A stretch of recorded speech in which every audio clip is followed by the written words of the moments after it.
Hello, fellow sojourners.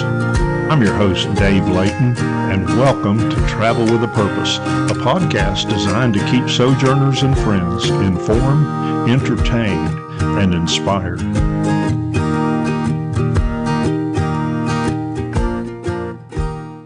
In today's episode, I'm visiting with Linda Fulkerson of Scrivenings Press and her new business partner, Liana George. Now, of course, Linda is also a sojourner, her and her husband, Don. Don is our maintenance person here at Camp B, and Linda helps out around the place, and we appreciate that a whole lot. But you know Linda as a sojourner, but you may not know about her publishing company. So I want to visit with Linda and Liana so we get to know them better and let them tell the story about themselves and about the company. Well, hello, ladies. How you doing? Hi. Doing great. Thanks, Dave. Okay. Linda, I want to start with you. Tell us a little bit about yourself, and then we'll talk about the company. Okay. So most of you know me. I'm Linda Fulkerson, and my husband, Don, is the camp manager at Camp B, and we've been here almost a year now, and we love sojourning. We've been sojourners for 5 years, and Scrivenings Press is a publishing company that I started in 2020. It was kind of a COVID project. One of my friends, who's in her mid-80s now, was having a multitude of health problems, and she had had a small publishing company at the time, had 39 titles and 23 authors, and she wanted to sell it. So Don and I bought the company, and we've grown now to over 70 authors and have over 200 books in print right now. Okay. And as it's grown, I did start off with another partner, but she had health issues and had to step down. And it's a lot of things to do by myself. And Liana and I have known each other for several years. She's one of our authors, and she also has a strong marketing background. And she contacted me recently and said, you know, I think that you can't do everything by yourself, which is true. She wasn't saying it in a derogatory manner. She's like, what can I do to help? And would you consider bringing me in as a partner in the company? And so we just went from there, and she's been visiting at Camp B, and we've been working together to get all the logistics of our new business partnership together. And I think it's really going to be great because I have more of a bookkeeping, business management background, and she has a strong marketing background. And I think together our strengths are going to be meshed and really help the company. Yeah. So that's a little bit about that. What we publish primarily is Christian fiction. For adults, we do have some middle grade, and we have all genres. We have a speculative imprint called Expanse Books. We do have some devotional books, and most recent was one written by an ACU professor, Stephen Austin, and it's called After the Tomb. It's very interesting, and that one has been translated into Spanish as well. So we're trying to do a lot of different things. We also have a self-publishing arm for those who might not be ready for traditional publishing, or maybe if it's a book that doesn't lend itself to traditional publishing, like a very small niche or a memoir, poetry collections, those types of things. And that is called Scriv SPA, and the SPA is for self-publishing assistance. So if some of you have written a book and it may not fit it well into what we're looking for traditionally, then you may contact us about that. We also have a conference every year in November, and it's going to be held in Hot Springs, Arkansas, and that's called ScrivCon. And we have some great training there, and anyone who's interested in writing or just wants to hang out with a bunch of cool authors, you're welcome to contact us about that. Yeah. You know, y'all had an event back in April here at Camp B, and we were here just a day or two during that, and it was just fun interacting with all those ladies. Yeah. I kind of picked their brains a little bit and got some ideas. That helps. Okay. That was just a retreat, but it was a lot of fun. It was. And Camp B's a beautiful campus to have things like that. And we enjoyed having them. Yeah. It just brings an air of excitement to the place that otherwise, as beautiful and everything as it is, when you've been here like we have for a month, it's like, okay, we need something to happen. All right. Well, folks hear the name Scrivenings Press, you told me, but share what that means. Where did that name come from? First of all, was that the name of the company when it originated, or did you bring that name up yourself? Okay, the original company was Mantle Rock Publishing, and it was formed in Western Kentucky. The owner of that is Kathy Kretzinger and her husband Jerry, and their son is an elder at the Maple Grove congregation in near Benton, Kentucky. Okay. And so Kathy and I have known each other for many years, and when she called me, she just, it's almost in tears about wanting to find somebody to take the torch for her company. She didn't want to leave her authors hanging. And sadly, and Liana and I were just talking about this morning, many small presses who have closed have just left the authors without anything. And they have to self-publish their book and scramble and may or may not know how to do that. So, but Kathy wanted somebody to take up her authors. So Mantle Rock is a place that people on the Trail of Tears sought shelter. And so it's an actual physical rock on the Trail of Tears in Western Kentucky.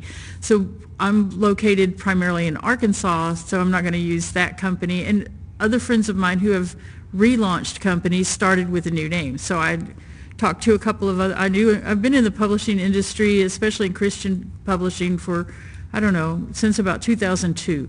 So I've known a lot of people in the industry, and others that I've known have started their company with a new name. So Scrivenings is an Old English word that is hard to spell and pronounce, and I don't know why. I've always liked that word, and but Scrivenings Press is what I chose to launch the new company. And just real quick funny story. We've had the ScrivCon event for several years now, and one lady who is now an author with us registered and attended. We had it in Hannibal, Missouri that year. And she just showed up because she thought it was about Scrivener, which is a writing software program that a lot of authors use. And she attended that conference with the hopes of learning how to use this particular software. And then she found out it was not Scrivener, it was Scrivenings Press. But she had gone online, found out about the conference, attended, and then she just kind of became part of our family, and now she's recently, just a few months ago, published her first book with us. So, okay. funny story with a weird name. Okay, all right. We'll talk a little bit more about some of that. Liana, tell our audience about yourself and what is your role going to be. I know we said marketing, but if you could expand on that just a little bit. Yeah, well, so I started out as an author. I still am one, but in 2020 I had finished my first novel and had sent it out and didn't have any responses, and so I thought, I'm going to give it one more go. I'm going to send it to, I think, 7 or 8 more of these small publishers, and if they say no, I'm done. And so I sent it, and the policy is if you haven't heard back in 6 to 8 weeks, that's probably a no. And so I hadn't heard back, and I was like, okay. So I actually started on another project, another writing project. And about Christmas of 2020, I get a note and it said, hey, we'd love to read your full manuscript. And it was from Scrivenings Press. And I thought, oh, okay, that'll be great. I'm not going to hear anything because of the holidays. And Shannon, who was Linda's original partner, she read that so fast and got back to me and said, we want to offer you a contract. And I was blown away. So on December 31st, of 2020, I signed my contract for 3 books with Scrivenings Press. And so I've written all 3. They're a series called the Hopeful Heart series. And they are based on a professional organizer who ends up working with a client, and they end up discovering some family secrets, and that sends them on an adventure to China.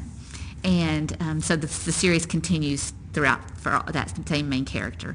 And it's based on my life as a former professional organizer and my time living in China. Yeah, you had told me, we were having a discussion yesterday, that you had spent some time in China and somewhere else. Germany. Yes. Yeah. So, okay. yeah, my husband's company doing projects there, and so we were fortunate enough to be able to go over there and do that. So well, a lot of people say write about what you know. Exactly. That way it comes natural. And I think that's so very true and so very important, because I think one of the things that most people will say about my books is they felt like they visited China, without having to go anywhere. Okay. Yeah. Great. So, Great. so I've done that. I did do a devotional with Linda as well, and then I was diagnosed with breast cancer, and so I took off. That was in September of 23. I finished treatment in June of 24.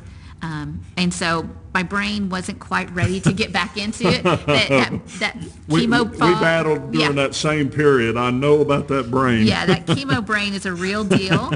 And so it really wasn't until the early start of 2025 that my brain was really back to where it could put sentences together and have thoughts.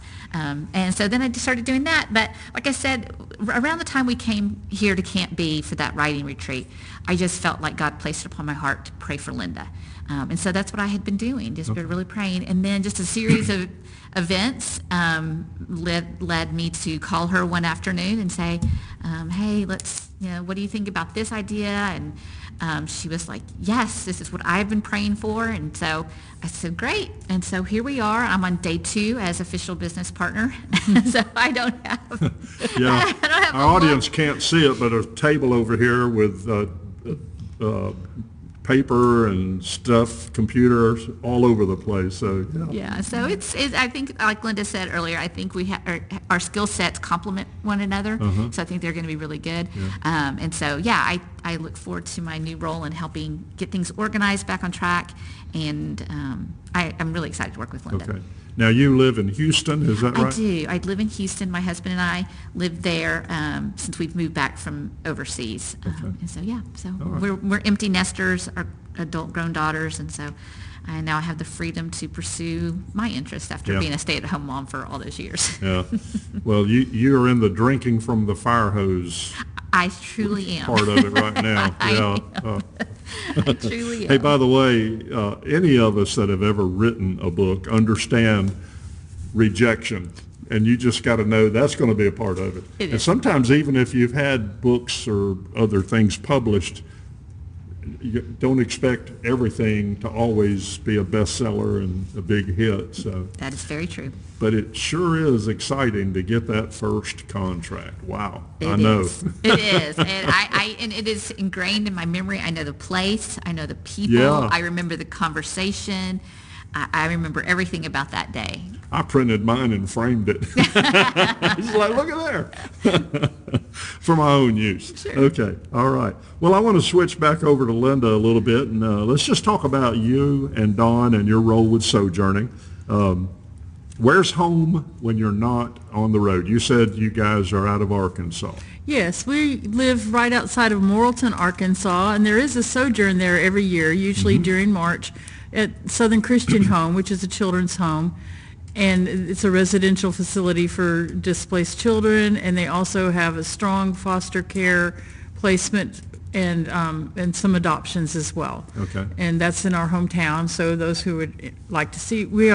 Our county is home of the flagship state park, Petit Jean State Park.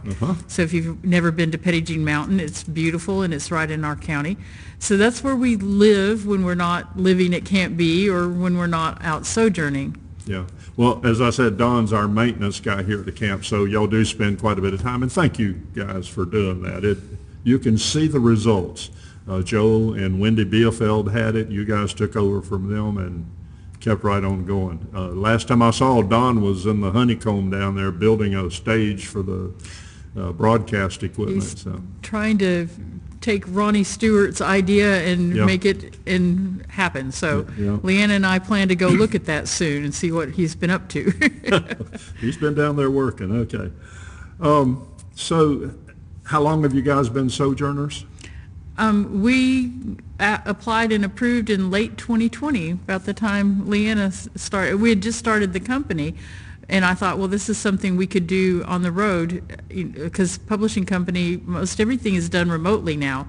So we can, so I thought, well, we can travel all around, and we bought a new camper that has a desk in it. I have a little office space. Yeah. So it was perfect. In fact, we looked at floor plans with that in mind, that we could travel. We wanted to be sojourners, and we had a small camper, and so we wanted a larger one and one that could accommodate my workspace as well as to have more living room. If we're, sojourning, you're usually there 2 or 3 weeks. Yeah. How did you find out about sojourning? How did you first hear about it? Well, my parents were house parents at that children's home in Morrilton, and the Sojourners came pretty much almost every year. Yeah. And so at one point, I used to write for Christian Woman magazine a long, long time ago. Yeah. And Sandra Humphrey was a suite mate of my mom at Harding back in the 50s. And so she and I had kind of reconnected, and so I wrote for that magazine for a while, and one time the Sojourners were there, and I interviewed the ladies, the Sojourners, and wrote an article about that. That was probably, 25 years ago. Yeah. So I've known about sojourning a long time, even before then. Christian Woman was published by Apologetic, no, not Apologetic. For 21st Century Christian, I think. Was it 21st Century Christian? Maybe. I don't know. Somebody else will know. Okay. I think so. It's been a long time. Or the Gospel Advocate, one of them. Maybe it was Gospel Advocate, but I don't remember who the publisher was. Yeah, they don't publish it anymore, and that's, so I think it was. It's a shame. Yeah. It's a good publication. Yeah. Okay. So, as you've been out there sojourning and traveling the highways and byways, what has been an unforgettable or most unique kind of sojourn that you've been on? Oh, wow. There's been so many. I can tell you what the funnest sojourn I've been on. Just earlier this month, 3 other ladies from Camp B and I went to Branson. He's laughing. We did a promotional at the Polishing the Pulpit, and at the Branson location. They have another one in East Tennessee.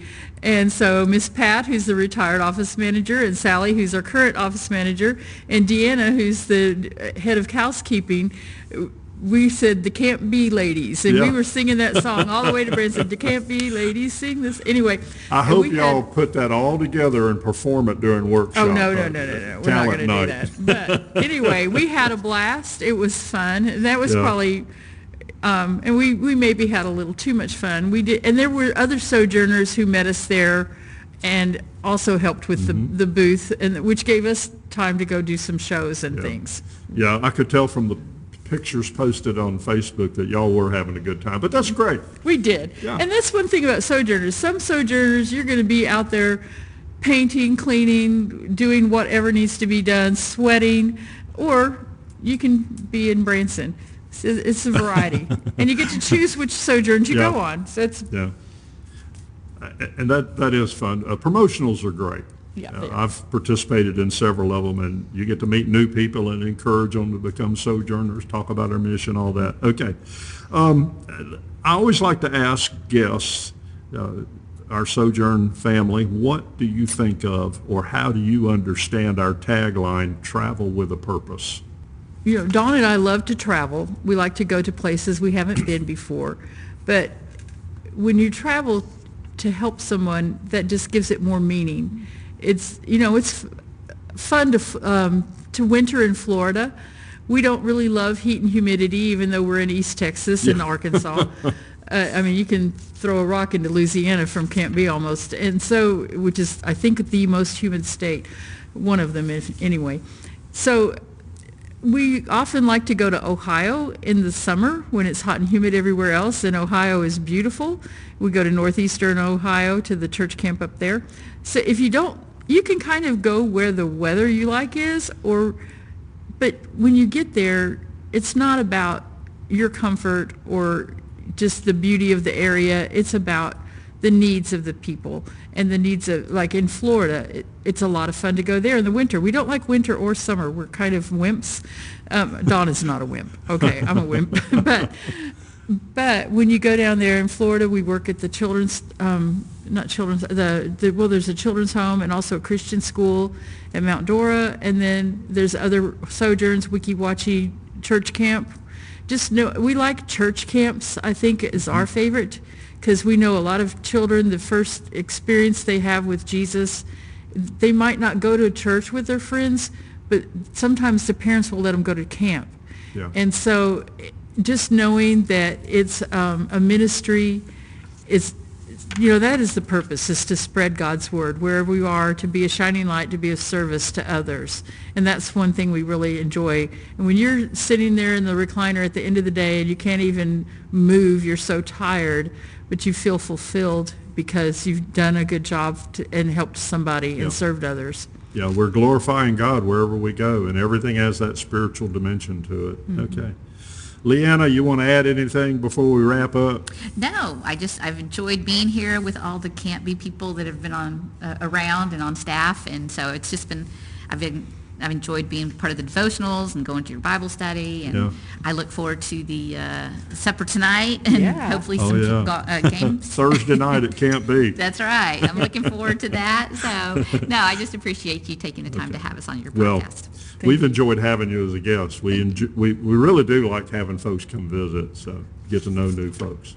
Okay, well, thank you, ladies, for being a part of this. Well, thank you, Dave. Thank you.